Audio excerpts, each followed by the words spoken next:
Hello everyone, I am Maria Sina from Notes Chapo channel. This is my second video on this channel. I hope you like this video, so please share this video to your friends for complete life process notes. And most important, please subscribe this channel for notes of class 10th. So let's start the video.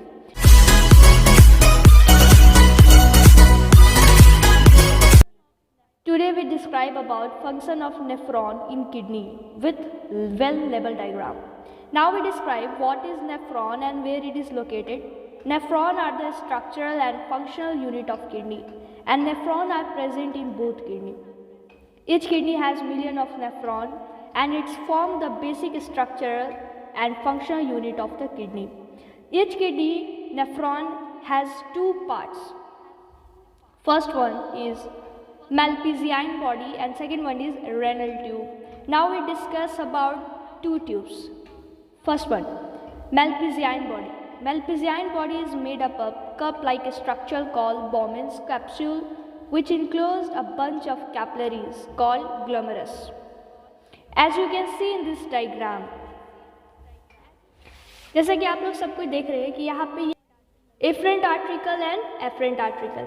ये efferent आर्ट्रिकल में क्या होता है कि blood हमारे heart से आता है with high pressure. Okay, high pressure से ब्लड आता है हम एफरेंट आर्ट्रियल के थ्रू। ये जो आप लोग शेप देख रहे हैं, ये जो थ्रेड लाइक स्ट्रक्चर है, इसको हम लोग ग्लोमेरुलस बोलते हैं। ओके, ग्लोमेरुलस में आता है आपका blood with high pressure. High pressure से इसलिए आता है कि वो ब्लड को फिल्टर करना है, यहाँ पे फिल्ट्रेशन का प्रोसेस स्टार्ट हो जाता है ग्लोमेरुलस में। ग्लोमेरुलस में क्या होता है कि यहाँ पे मिलियंस ऑफ नेफ्रॉन होते हैं जो इंक्लोज होते हैं, जिसको हम लोग कैपिलरीज बोलते हैं। ओके, और फिर यहाँ से फिल्टर होने के बाद ये जो आप लोग कप लाइक स्ट्रक्चर देख रहे हैं, ये ग्लोमेरुलस के नीचे, इसको बोमेन्स कैप्सूल बोलते हैं। यहाँ पे फिल्ट्रेशन कंप्लीट होता है। अब जो बचता है, जैसे जो फिल्ट्रेटेड आपका सब्सटेंस है, वो फिल्टर होने के बाद ये जो आप ट्यूब देख रहे हैं, ये ट्यूब से होते हुए जाता है प्रोमिक्सल ट्यूब में। अब यहाँ से रेनल ट्यूब्स, जो हम लोग नेफ्रॉन का पार्ट पढ़े थे, मैलपिजियाइन एंड रेनल ट्यूब, तो यहाँ से रेनल ट्यूब स्टार्ट हो जाता है। रेनल ट्यूब रीजन है प्रोमिक्सल ट्यूब्स, लूप्स ऑफ हेलन एंड डिस्टल ट्यूब उसमें इंक्लूडेड होते हैं, उसका रीज़न है।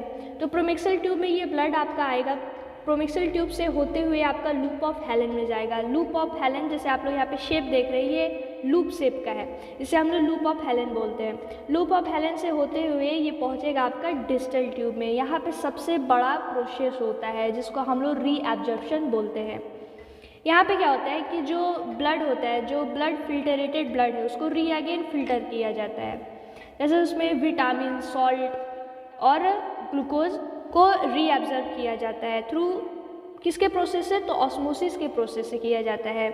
और जब वो री फिल्टर हो जाता है जब ब्लड, तो फिर उसको पहुंचाया जाता है वो कलेक्टिंग डक्ट में, जिसको हम लोग यूरिन कलेक्टिंग डक्ट बोला जाता है। यूरिन कलेक्टिंग डक्ट में पहुंचने के बाद वो ब्लड को बॉडी से थ्रू आउट कर दिया जाता है। और ये सब कैसे कंट्रोल होता है, तो हमारे नर्व से कंट्रोल होता है। तो नेफ्रॉन के बारे में हम लोग देखते हैं। In our kidney millions of nephron are present.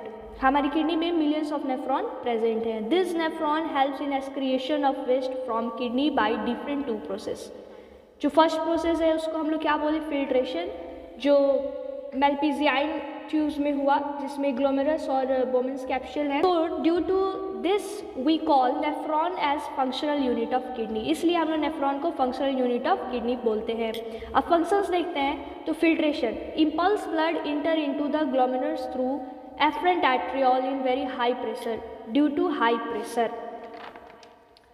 Impure blood get filtrated in glomerulus and impure substance from impure blood passes the wall of glomerulus and Bowman's capsule, जैसे कि मैंने आपको प्रीवियस में भी बताया।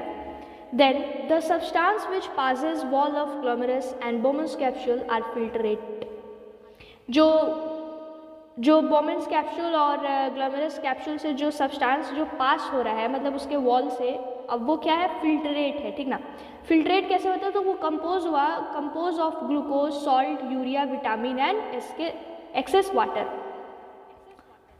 देन वो पहुँचते proximal tube and loop of हेलन से पहुँचते, आपको कहा गया था डिस्टल ट्यूब में। डिस्टल ट्यूब में जहाँ पे जिस प्रोसेस है उसका सेकंड प्रोसेस से स्टार्ट होता है, जिसको हम लोग रीएब्जॉर्प्शन बोलते हैं। तो when filtrated goes to distal tubes important substance from filtrate like glucose, vitamin and some salt get reabsorbed by blood through osmosis. वहाँ पे blood को reabsorb किया जाता है through osmosis के process से. This region absorb back useful substance into blood and also filtrate remaining waste substance. Then the out of from nephron is called urine. उसको फिर urine के through हमारे body से उसको निकाल दिया जाता है.